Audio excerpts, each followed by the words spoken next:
जिसे कहते हैं हम कैसे माने भगवान हैं, हम भगवान के हैं, कैसे माने, क्या प्रमाण है आपके पास?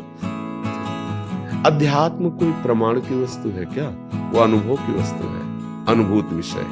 वो कोई प्रकृत राम अतर्क बुद्धि मन बानी, जो मन बुद्धि के अतर्क है उसे कैसे हम प्रमाणित करें? पर पिता का ये पुत्र है तो उसमें कुछ गुण मिलते होंगे, स्वभाव मिलता होगा, तो पहचाना जा सकता है कि तुम अमुक के लड़के हो क्या? बोले कैसे पहचाना?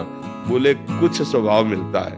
तो जैसे हमारे अंशी जो है प्रभु वो अविनाशी है, तो हमारे अंदर एक चाहत है कि मैं मरूं नहीं कभी, है ना? सबके अंदर है ना, मैं मरूं नहीं, इसका मतलब मैं प्रभु का अंश हूं। दूसरी बात, हमारे प्रभु आनंद राशि है, हमारे अंदर ये चाहत है कि मुझे कभी दुख न मिले, सदैव आनंद ही आनंद है ना, चाहत सबके अंदर, तो हम है ना प्रभु के अंश। तीसरी बात है कि हर परिस्थिति में मैं शांत रहूं, नहीं शांति में, ये दुनिया प्रपंच छोड़ो, कुछ मिनट तो आप शांत रहने दो, शांति की चाह है, क्योंकि हमारे जो प्रभु है ना शांताकारम, तो है ना हम प्रभु के, क्योंकि हमें शांति चाहिए।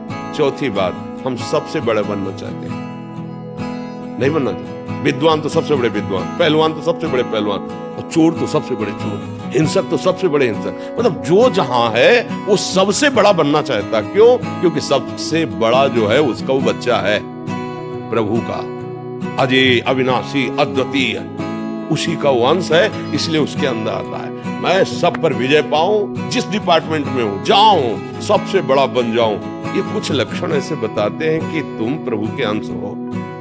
बोलो सबकी मांग है ना, ये पूरा प्रयास इसी के लिए है कि नहीं? ये चार बातें अपने जीवन में देखो, सबका प्रयास, विद्वान मूर्ख बेविचारी इंद्रिय जीत, जो भी जहां भी जैसा भी, ये चार बातें सबकी मांग है। मैं अविनाशी हो जाऊं, मरूं नहीं, मुझे कभी दुख न मिले, सदा आनंद में रहूं, मैं कभी अशांत न हूं, शांति प्राप्त हो, और मैं सबसे बड़ा बन जाऊं, है ना? ये चारों बातें प्रमाणित करती हैं कि मैं भगवान का बच्चा हूं, क्योंकि ये भागवतिक लक्षण है, और अनुभव करो तुम्हारे अंदर है कि नहीं है, इसका मतलब तुम भगवान के अंश हो। और ये चारों बातें जगत में नहीं मिलेंगी, ये जगदीश में मिलेंगी। जगत में तुम चाहे जितने बड़े बन जाओ, तुम्हारे बाप कोई न कोई आए किसी भी डिपार्टमेंट में, कहीं भी आपकी पहुंच नहीं, लेकिन आपसे बढ़कर है, विद्या में तो, गुण में तो, बल में तो, क्योंकि वो अनंत है, इसलिए खोजते चले जाओगे तो एक महाबलशाली मिलेगा जिसके बल के आगे किसी का बल नहीं। जाके बल लवलेस थे जीते चराचर धार, वो प्रभु जिसके एक लव मात्र बल से चराचर जगत पर विजय प्राप्ति की। अरे दस कंदर, मैं उनका दास हूं जिनकी प्रिया का अपहरण करके तुलाया। वो महाबल, वो महाज्ञान समुद्र, वो महारूप समुद्र, जो भी जैसे भी, हमारा परम लक्ष्य है भगवान की प्राप्ति। ज्ञानी जन जिसे आत्मा कहते हैं, योगी जन उसे परमात्मा कहते हैं, भक्त जन उसे भगवान कहते हैं, प्रेमी जन उसे अपने प्यारे लाडिले कहते हैं। उनके ये सब शब्दावली हैं, जिस रूप में चाहो, जैसे चाहो, ये यथा माम प्रपद्यन्ते तास तथैव भजामि। जैसे ये भगवान का प्यार देखो, जैसे चाहो, आज चाह रहे हो ना पत्नी रूप में, वही बना है, पुत्र रूप में वही बना है, जो तुम दृश्य देख रहे हो भेद में वही बना हुआ है। पत्ता पर धर्म नान्यत् किंचित् अस्ति धनंजय, मैं ही मैं हूं, मैं ही मैं। अब बस ये कि तुम चाहते क्या हो।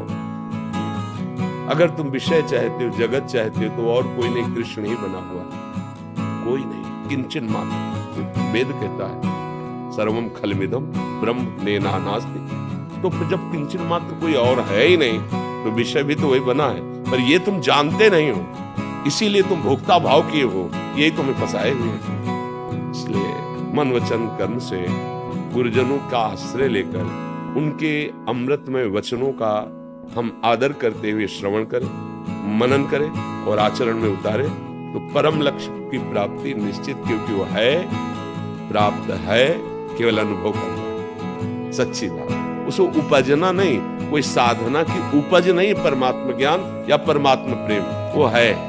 जैसे प्रेम है, वही प्रेम हमारा देह में, देह संबंधियों में, भोगों में है।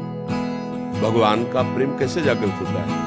सबकी ममता ताग बटोरी, मम पद मन बांध बटोरी, वही प्रेम है ना, वही बिखर गया असत में तो राग कहा गया, मोह कहा गया, आसक्ति कही गई, लेकिन वही समिट गया प्रभु की तरफ तो अनुराग कहा गया, प्रेम कहा गया। कोई अलग चीज नई उपजती नहीं साधना से, जो तत्व ज्ञान है, जो तत्व है, जिसको हम भूले हुए हैं, उसी की स्मृति आ गई।